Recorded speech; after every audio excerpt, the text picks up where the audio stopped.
What is up? And happy Rookie Teacher Tuesday. So today we are going to talk about how do I return from a break? Like, what are the things that I need to do when I return back from a break?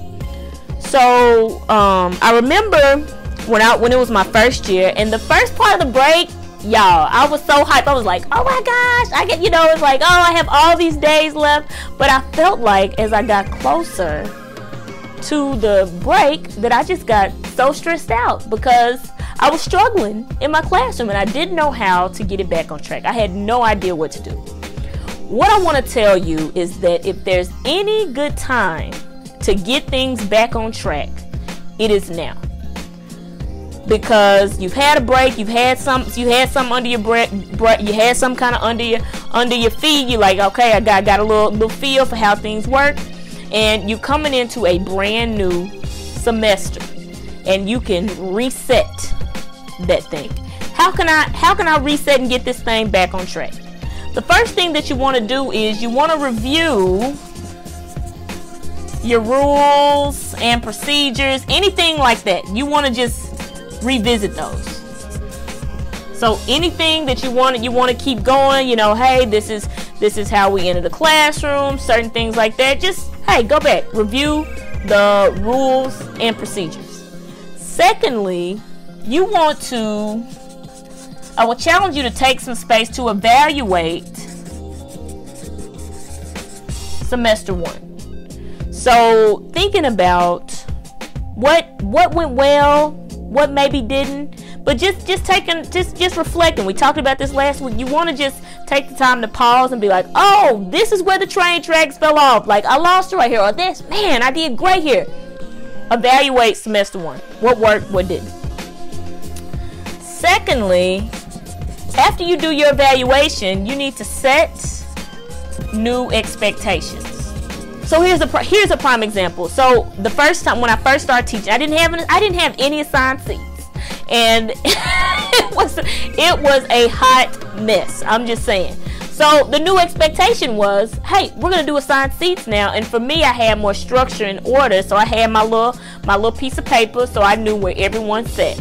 And and then maybe it's like, oh, my calculators. I didn't have any type of structure for that. So just new expectations, new structures. You want to go ahead and share those with them today. And as always, the key is consistency after you said that. Next E is establish yourself.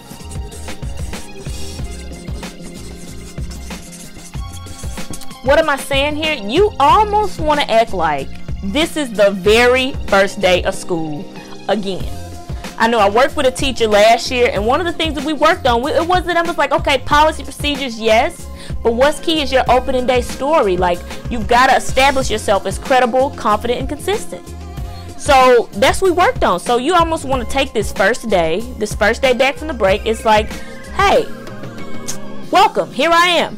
Almost just like you bring a brand new set of kids, you're going back to all the reviewing all these things, but you want to look like this is the first day of school.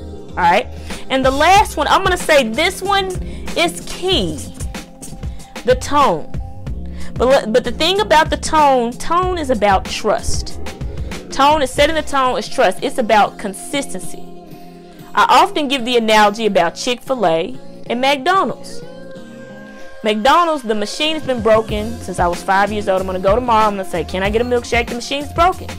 Now Chick-fil-A, I can say I need 15 hot sauces for 5 nuggets, and they're gonna say, my pleasure. They're gonna give it to me. They have set the tone by their consistency. I know what to expect from them every time I go. Machine still broken. 15 hot sauces for my little 5 nuggets. I'm gonna get it. So as we think about in our classroom, the tone is set. Trust is built by being consistent. So these things are great, but what happens? This one right here is the key. I'm being consistent. I'm setting the tone. I've reestablished myself. These are my expectations. This is how I'm operating, and I'm following through what I say I'm going to do. So get out there this week. Get those reset. Rookie teachers, you got this. I believe in you.